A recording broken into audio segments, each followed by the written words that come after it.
Hi, in this video, let's talk about a forgotten time, a missing link, the real purpose of the Great Pyramid of Giza. For thousands of years, its purpose remains a mystery. People say it's a water pumping machine, it's an energy generator, it's a tomb, it's a cursed place which was once ruled by gods, etc., etc., etc. But nothing really satisfies our mind to be true because we do not think beyond our time. The Great Pyramid of Giza is a survival shelter of a great destruction. Around 5,000 years ago, a comet struck the heart of the Indian Ocean. This powerful Holocene formed mega tsunamis and earthquakes. We can still see the dunes formed by it in Australia and Madagascar. These great destructions break the timeline of the humanity. This disastrous event destroyed mystic ancient civilizations and buried the knowledge into the underground. Some of the ancient cities existed during this time were an ancient spiritual city of Tamil people on a landform called Kumarikandam, a magical city of Lord Krishna called Dwaraka city, mystic Egyptian cities, especially this Egyptian city of pyramids, which was designed like a ship to survive this Holocene.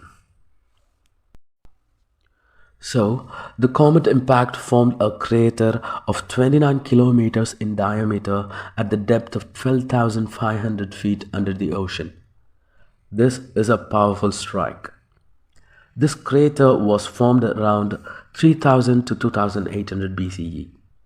The Great Pyramid also dates around the same time period.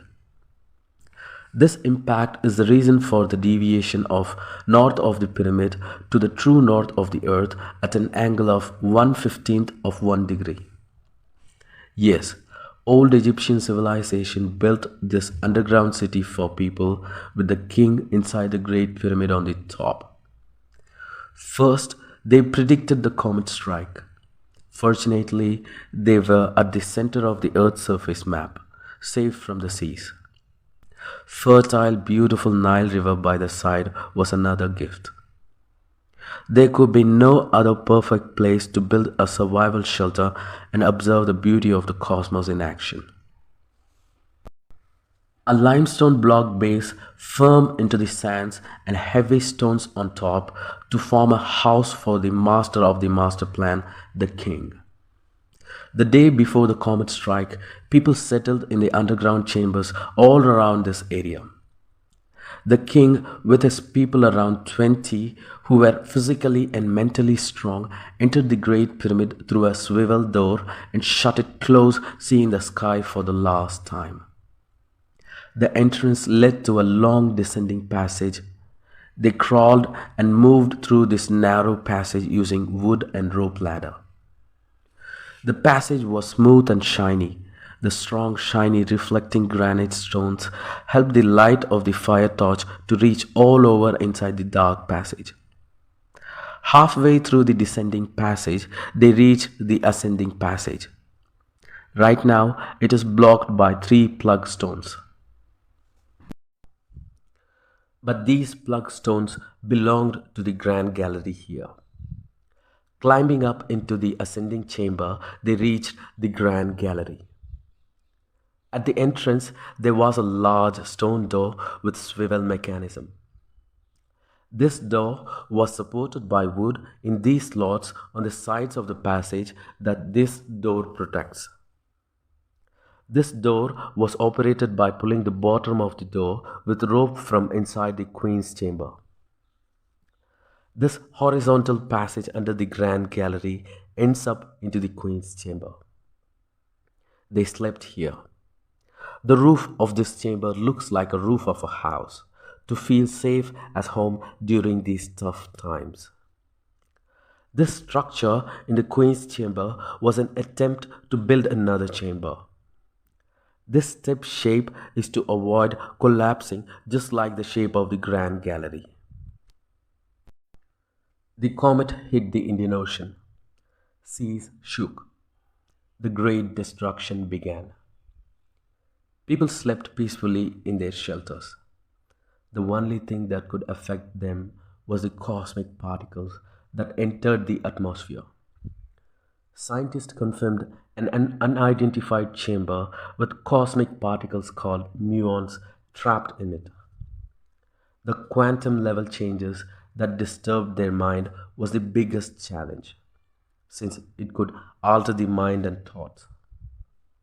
So they kept themselves engaged inside the pyramid. They woke up late in the morning, stretched their bodies, cleaned the queen's chamber. One of the basic needs to live is water. It was provided by these two shafts projecting from the sides of the queen's chamber. These shafts end within the pyramid. At the end of the shaft, there is a tiny chamber with a copper hook embedded into the stone. The bottom of the copper embedded stone has a small air gap.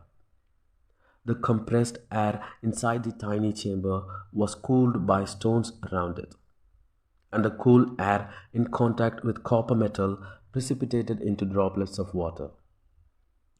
This was the only water resource to survive inside the pyramid. They collected the water in vessels.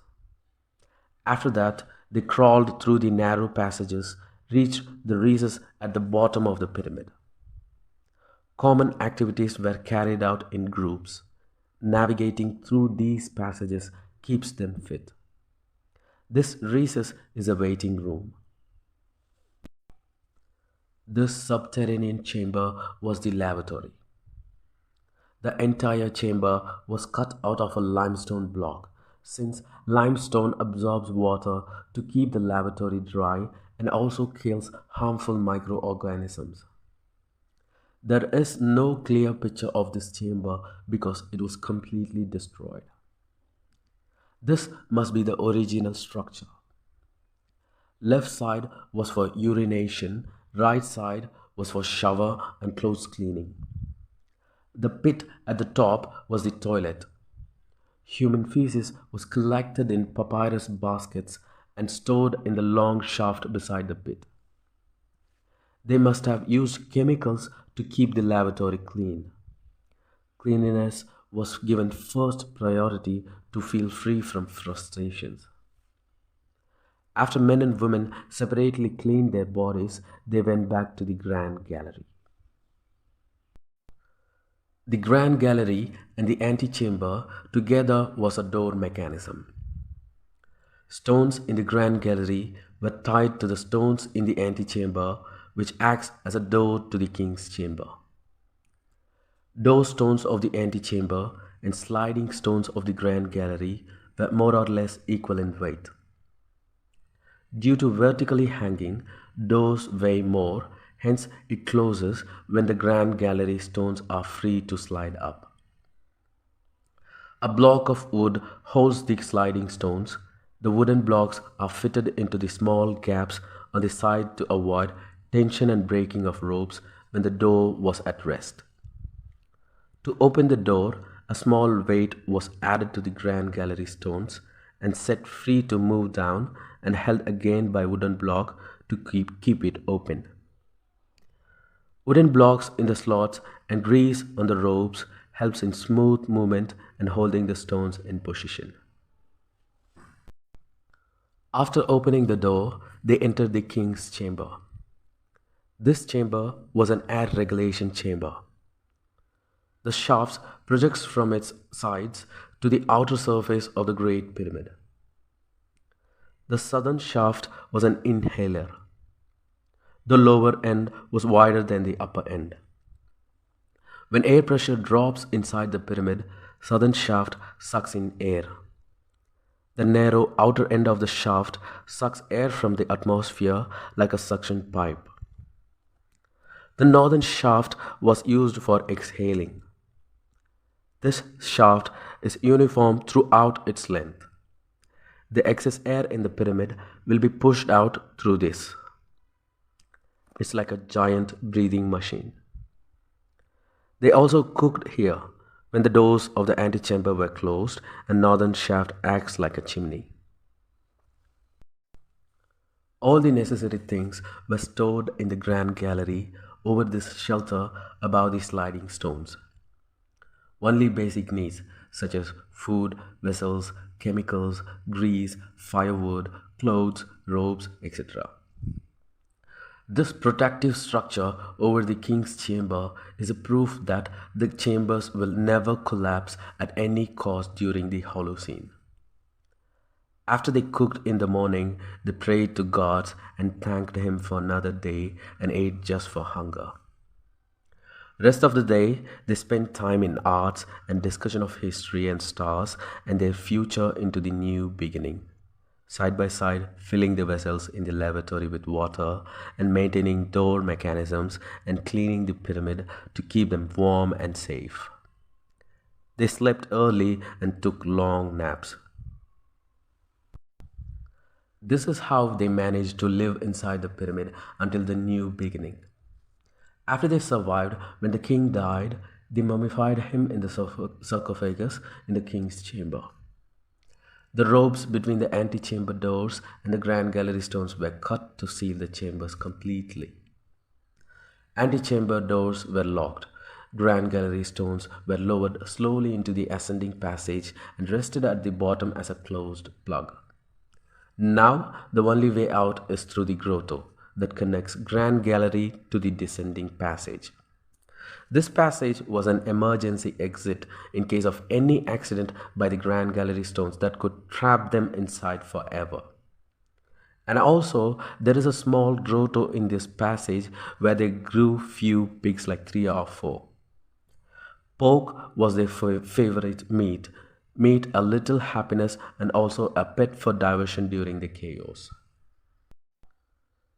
The stone in the grotto stopped pigs from falling into the pit or jump into the grotto passage. And the stone fell into the pit in time. They stored the pigs' food in the pit. Pigs' shelter was cleaned by pushing the waste from upper grotto to the lower grotto inside this small space. Rope and wooden ladder was used all over the pyramid to navigate. They crawled out and moved on to the new age of peace after the storm. The top of the pyramid was a watchtower. People in the watchtower passed information into the pyramid through ropes into the northern shaft of the king's chamber about the changes in the environment and sky. People in the watchtower lived in a chamber at the edge below the watchtower with adequate supplies. Stones at the top of the pyramid were way smaller than the one at the bottom, so they were washed away in time after the end of Egyptian civilization. So, the conclusion is every civilization flourished and collapsed due to overpopulation that swallowed all the natural resources and led to climate change. Balanced living with nature is the key to evolve beyond our ancestors. We must tackle the climate change now to bring back to the balanced state rather than suffering to survive. When we take control of us, we evolve beyond our ancestors. This is a lesson from the past. Thank you.